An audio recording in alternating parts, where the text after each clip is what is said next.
Mike, when you have the individual sessions where you had different coaches working with not their position groups, what do you hope to get out of that? How does it help your players? How do you think it helps your coaching staff? That's just an example of we just call that circuit work. I mean, we'll do different variations of it. Today's was a takeaway circuit, which has been a big emphasis of ours, just different ways to extract the football. So I just think it's good that have those guys rotate and just do it high tempo, and then have different coaches get exposed to coaching different players, so everybody gets a sense of all of our staff. The same reason when we present scouting report material that each coach at some point will present to the whole room, which I always thought was real good build that rapport with the whole room, as well as professional development for a young coach. So I like it when all those guys are working and they're exposed to all the players. You just mentioned the turnovers. Is there two or three things that you can pinpoint how to get that number back up that you're focusing on this offseason and in the training camp?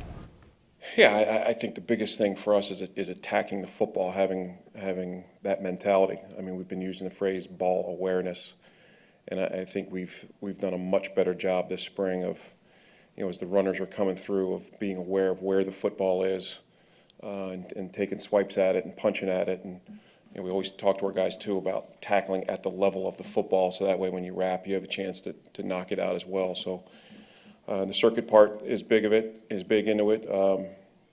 We didn't do a good enough job coaching it last year, and that was really we as a defensive staff, before the players got here, spent a good amount of time just kind of spitballing and how can we get that number up.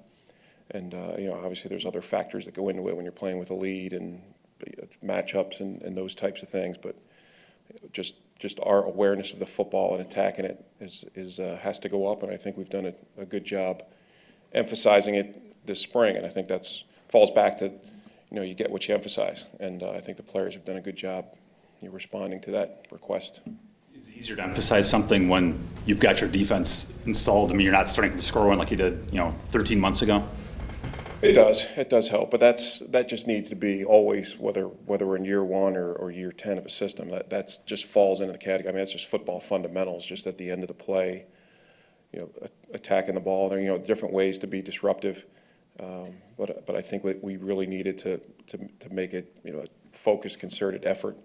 And it's helpful for our offensive guys as well, our ball carriers, and it's something that Matt wanted right out of the gate. That sometimes you have a tendency to, we use the phrase brother-in-law. You just kind of tag off on a guy, whereas we warn the offense that, hey, we're coming after the football, so don't get your feelings hurt.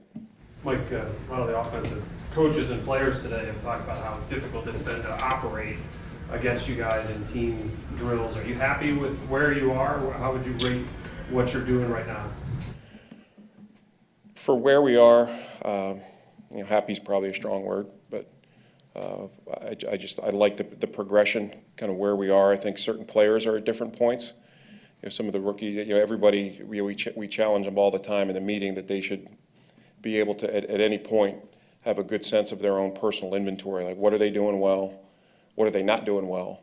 Where do they need to kind of get things up to speed? So I think everybody's at different places. You have rookies coming in, or the guys that are new to the system. I do like where the returning guys are. I think they've been able to take a deeper dive into the details of what we're trying to get done, and I think that's showed up. From a standpoint of understanding the calls a little bit better, and when we call them and why we call them, since that knowing what to do has become for most of them second nature. Mike, what have you seen from Kadar Holman so far? I like Kadar. I mean, he's intense. And you can tell he loves football. And he's a guy that has been real good at the press man aspect of it. I just think he's, like all rookie corners, just coming in and having to learn some of the intricacies of the zone stuff. But I just think there are times when, he's had practices where you have to really go back and look to see if a ball even got caught on him. I mean, he's done a good job, and you've seen how we do a lot of two-spot work where we have the two different groups, and he's been up essentially with the ones and the twos most of the time. So it's not like he's been, kicking butt in the JV game and we're feeling good about it. I mean, he's been up against, some of our better guys and more than held his own. So we're pleased with where he is. I mean, he's got a long way to go, but love his skill set, love his attitude. Mike, what led to the decision to move Latrell Jamerson from cornerback to safety? Maybe need, I think, was part of it, but he does have position flexibility. He has played out there, knowing that we know that we could always put him back out there. Now he is playing some inside corner. We have played him at the nickel some this spring, but he does have a solid skill set for safety. He's smart. He's tough. He's shown that he can tackle. So I feel good about where he is heading into training camp. With Josh Jones not being here for OTAs, but now having to be on the sidelines for the rest of minicamp, what are you hoping he can take away just watching and not being able to contribute? Yeah, I'm sure that's tough. I mean, and when you're competitive and you stand there and watch it, I'm sure he's itching to get out there. Unfortunately, he's can't because of his injury. But I mean, that's one thing. It's probably a little bit easier when you're not around. But when you're there and you see your teammates and you're around it, hey, this is what I do, and you can't be a part of it. I'm sure it's frustrating. You mentioned positional flexibility with Latrell. Does he have the same thing where he can kind of fit all over in your defense? Who's that, Josh? Yeah. Yeah, and he showed that where he can place the safety spots, whether it's free or strong, and then we've played him at our dime linebacker spot a decent amount. Then he even played some when we've going against bigger groupings, and we've played a additional safety at the nickel spot. He's played that as well. So he's pretty well versed in what we do. So I mean, the knowledge of the system is not an issue.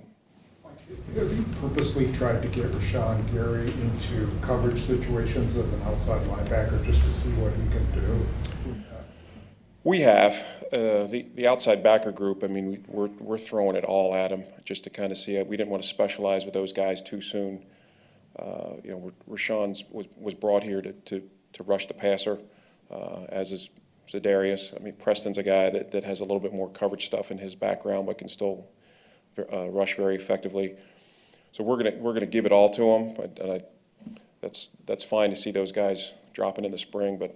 I already told Zadarius, you're getting paid to go that way, not that way. So we always like to at least have some change-ups where an offense just can't draw a bead and say, hey, listen, he's always, that's a big part of our pass rush package is causing confusion as far as who the rushers and who the droppers are. And you can't have a guy that's 100% rush. That makes it a little bit easier on them. So there will be some drops. We just certainly won't major in it with those two guys especially.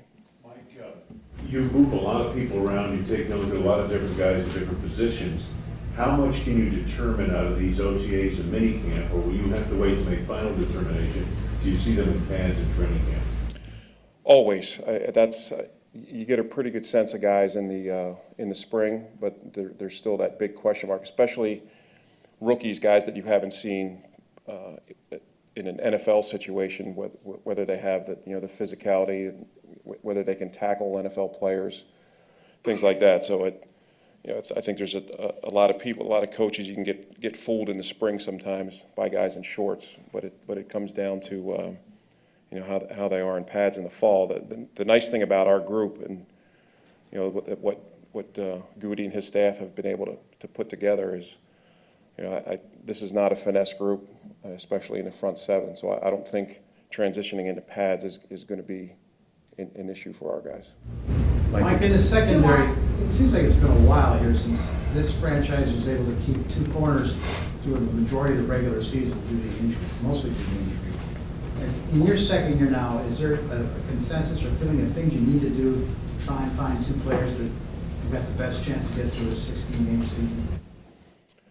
I mean, that just goes without saying. I mean, you want your starters to be your starters throughout, but at the same time, knowing this is the NFL and injuries occur, and whether it's been bad luck here for whatever the reason is, I think it's critical that you have depth And that's probably the most important position to have depth, because it's, as a wise coach said long ago, that, the two places you get beat the fastest are quarterback and cornerback, and